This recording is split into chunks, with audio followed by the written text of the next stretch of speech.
Assalamualaikum warahmatullahi wabarakatuh.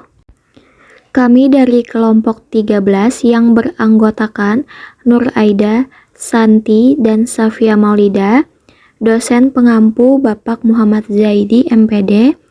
Kami di sini akan membahas tentang konsep dasar supervisi pendidikan dalam pandangan Islam, dalil-dalil supervisi pendidikan dalam Islam. Konsep dasar supervisi pendidikan dalam pandangan Islam. 1. Pengertian supervisi pendidikan dalam Islam. Supervisi berasal dari kata super yang berarti atas dan vision yang artinya penglihatan. Jadi secara etimologi, supervisi adalah penglihatan dari atas. Hal ini digambarkan sebagai orang dengan kedudukan yang lebih tinggi daripada yang dilihat. Seorang supervisi mempunyai kedudukan di atas dari orang yang diawasi atau dibimbing. Secara terminologi, supervisi yaitu arahan dan bantuan dari kepala sekolah kepada para pendidik dan pegawai dalam meningkatkan kinerja yang efektif dan efisien dan meningkatkan mutu pendidikan yang diselenggarakan melalui kegiatan pendidikan. 2. Supervisor dalam supervisi pendidikan Islam. Supervisor dalam supervisi pendidikan Islam meliputi kepala madrasah atau lembaga, pengawas, dan rekan sejawat.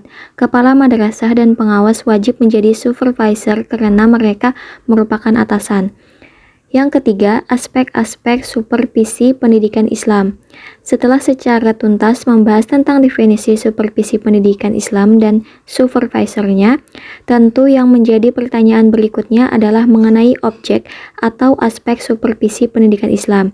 Sri Banun mengemukakan bahwa ada dua aspek yang perlu mendapat perhatian, yaitu pelaksanaan kegiatan, belajar mengajar, dan hal-hal yang menunjang terhadap pelaksanaan kegiatan belajar mengajar, seperti pengelolaan madrasah, ketatalaksanaan madrasah atau administrasi, pelaksanaan bimbingan, kebersihan dan keindahan, ketertiban, pelaksanaan ekstrakurikuler, dan sebagainya.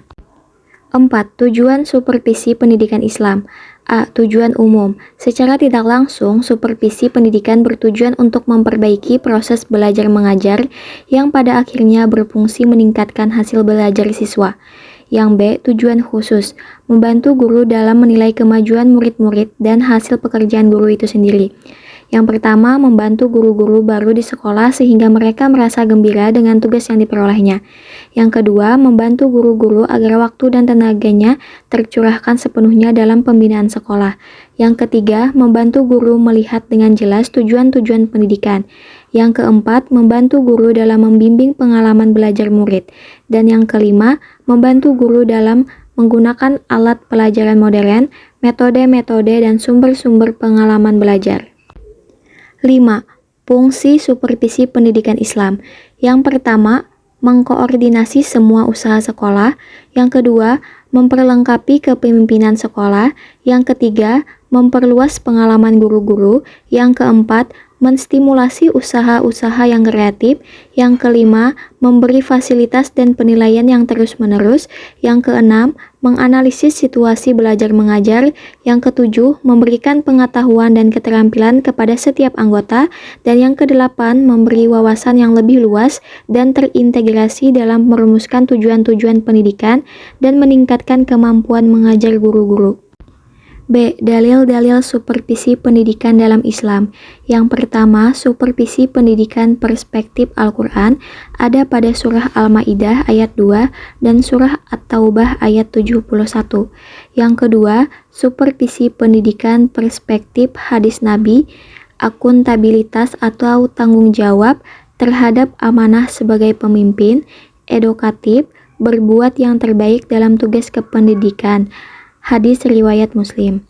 Korektif dan introspeksi diri atau kontrol atau evaluasi diri, hadis riwayat Tirmidzi. Integritas, kejujuran dan konsisten atau istiqomah, hadis riwayat Ahmad. Objektivitas, profesional sesuai keahlian, hadis riwayat Bukhari. Terima kasih. Wassalamualaikum warahmatullahi wabarakatuh.